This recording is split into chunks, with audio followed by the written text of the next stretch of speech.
Yo guys, tidak sedikit spekulasi yang menyatakan bahwa BlackRock ini hadir di dalam ekosistem kripto atau Bitcoin secara khusus teman-teman untuk memonopoli pasar ini. Akan tetapi tidak demikian yang saya pikirkan karena saya menduga bahwa hal yang lebih penting yang dilakukan oleh BlackRock di dalam ekosistem kripto ataupun Bitcoin di sini adalah untuk mengamankan asetnya. Oleh karena itu juga dia mengajukan yang namanya Spot Bitcoin ETF yang meskipun sampai sekarang ini belum di-approve oleh SEC teman-teman. Dan semakin menariknya di sini adalah justru ketika BlackRock di sini, Larry Fink, menyatakan bahwa Bitcoin ini merupakan aset internasional. Artinya kelasnya itu kelas internasional yang bisa merevolusi keuangan. Setelah dia menyatakan hal tersebut teman-teman, terjadi tumbang di Bitcoin. Artinya Bitcoin yang awalnya 31.000 sekarang ini berada di kisaran 30-an ribu teman-teman. Bahkan dia sempat turun sampai di 29 ribuan dolar. Akan tetapi sekarang ini dia naik sedikit. Artinya Bitcoin ini masih bertahan di area supportnya dia teman-teman. Dia bermain di kisaran 30-31 ribu. Seperti itu teman-teman. Apa penyebabnya? Di sini kita akan coba lihat ya. Salah satu penyebabnya adalah mengenai kenapa Bitcoin ini down today guys. Kenapa dia turun? Inilah salah satu penyebabnya. Will the Federal Reserve restart interest rate hikes? Akankah dia akan naikkan suku bunga? Dan berdasarkan data di sini, 92% menyatakan bahwa akan menaikkan suku bunga si The Fed ini. Dan hanya 7,6% yang menyatakan tidak terjadi kenaikan suku bunga. Dan sontak saja hal tersebut membuat market ini agak-agak grogi. Di update video kali ini, kita akan bahas juga beberapa info lainnya teman-teman. Untuk itu, let's dive in my friend. Welcome back everyone to Black Cuan. Terima kasih telah mengupdate berita kripto dari channel ini. Teman-teman, di kesempatan kali ini saya ingin menyatakan tentang penurunan harga dulu ya di sini. Penurunan harga Bitcoin ini saya ambil dari Pentosi. Dia menyatakan kita akan tetap membeli di dips. Dan saya setuju sekali dengan apa yang dikatakan oleh dia di sini. Buying any dips. Artinya ketika ETF ini nanti disetujui, di-approve teman-teman, harga yang kita lihat sekarang ini, itu bisa jadi akan berkali-kali lipat kenaikannya. Artinya kalaupun terjadi penurunan sekarang, di mana sellers di sini win small battles. Artinya, ya oke lah, kalian menang dulu lah para sellers. Tetapi buyers, menurut dia di sini, buyers itu sudah menang jauh-jauh hari sebelum ini terjadi.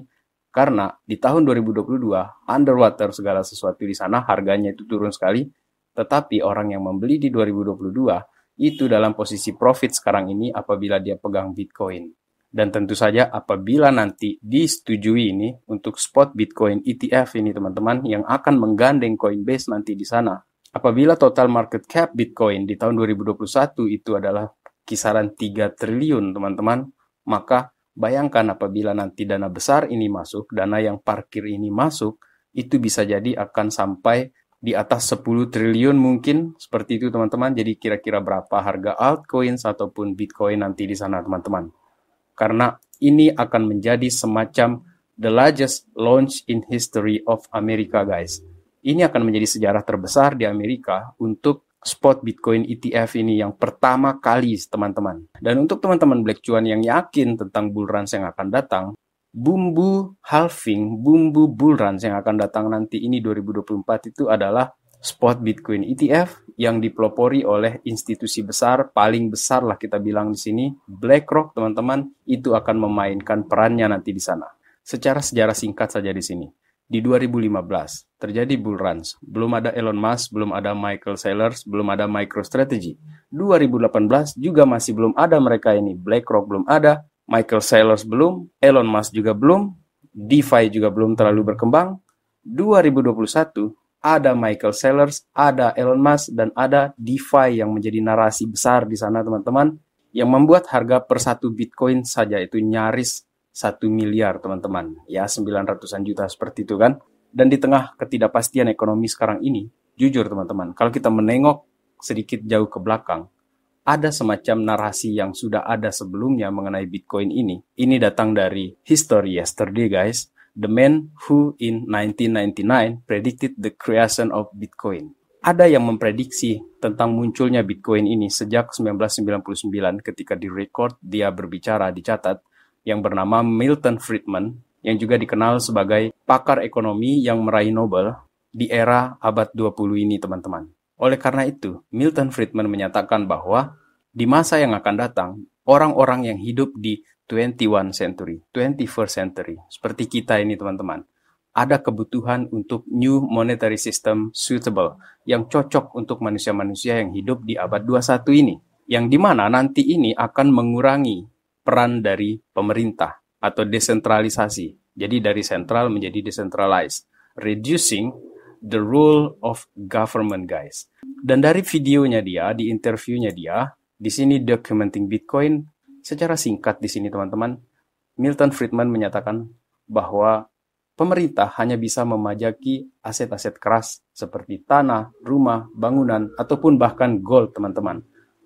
Itulah kenapa dikatakan bahwa akan mengurangi peran pemerintah, karena ada aset yang akan berjalan secara leluasa bebas dengan menggunakan internet. Memang dia tidak menyatakan langsung, oh ini Bitcoin gitu kan, enggak. Tetapi dia bilang sistem keuangan baru di internet. Dan senada dengan hal ini, masih dengan sudut pandang historis di sini, Bitcoin is the world most dangerous idea. Ini merupakan ide yang paling berbahaya.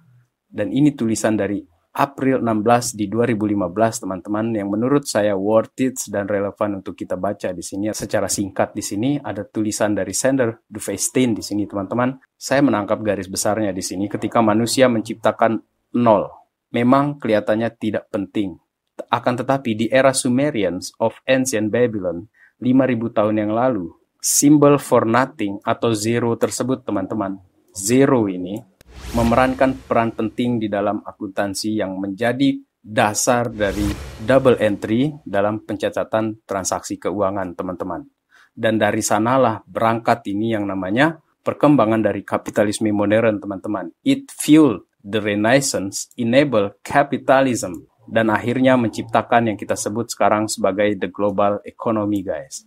Muncullah yang kita sebut sebagai Bitcoin, yang merupakan sistem pencatatan transaksi di dalam buku besar, teman-teman, di mana semuanya itu tercatat di sana dan secara transparan bisa diakses oleh publik, teman-teman. Berbeda dengan yang sentral, itu hanya berbasis kepercayaan. Artinya, ya saya percaya dengan kamu, silakan mengelolanya. Seperti itu, teman-teman. Dan membutuhkan pihak ketiga. Dengan hadirnya buku besar yang kita sebut sebagai Bitcoin di sini, teman-teman, maka dia tidak lagi membutuhkan yang kita sebut sebagai pihak ketiga, bank, atau bahkan notaris.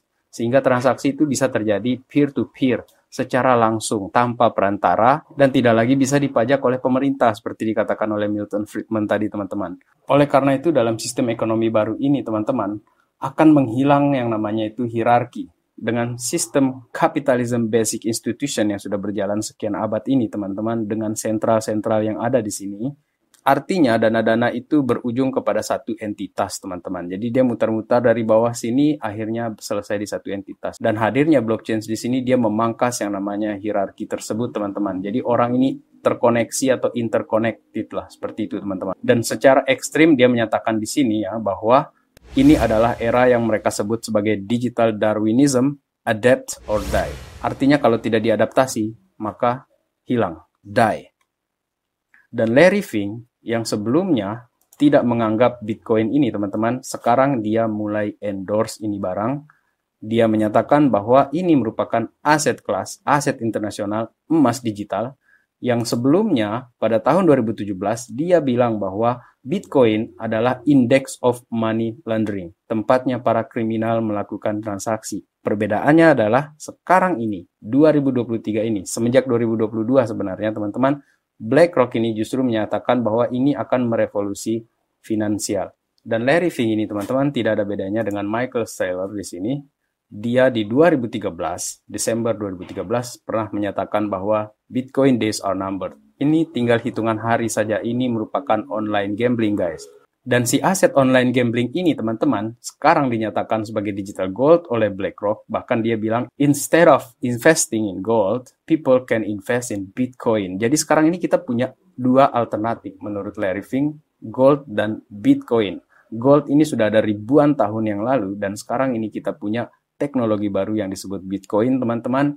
Dan kita mungkin perlu cek lagi satu orang yang masih bertahan di sini, Peter Schiff, guys. Someone please check on Peter Schiff.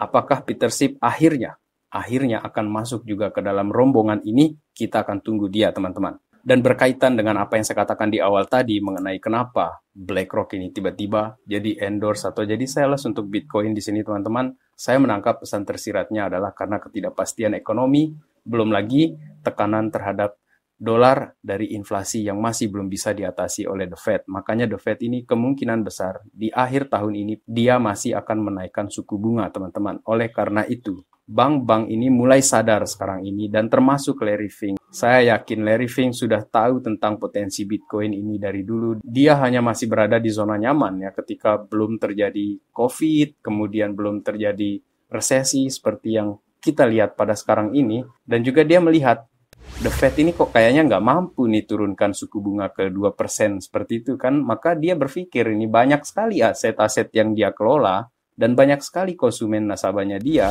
yang apabila dolar ini terus melemah, teman-teman, bisa jadi tabungan-tabungan yang sudah dikumpulkan oleh para bangsawan-bangsawan yang dia kelola asetnya itu, teman-teman, akan menurun nilainya. Maka dia cari ini alternatif selain emas. Maka nggak apa-apa saya telan ludah saya gitu kan.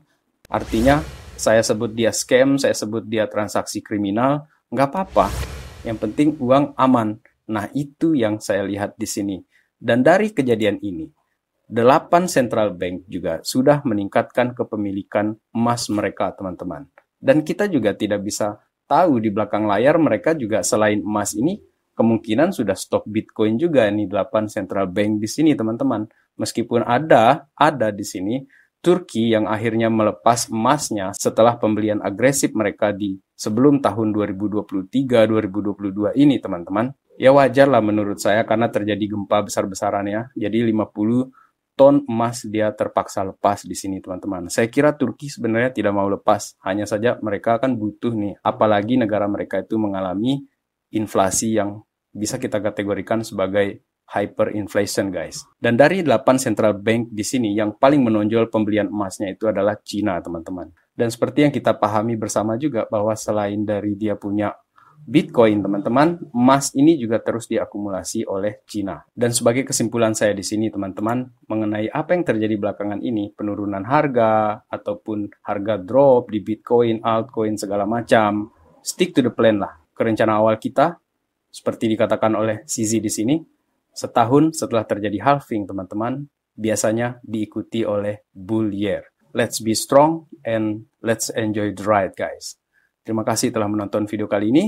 Salam Black Cuan. Peace, my friend.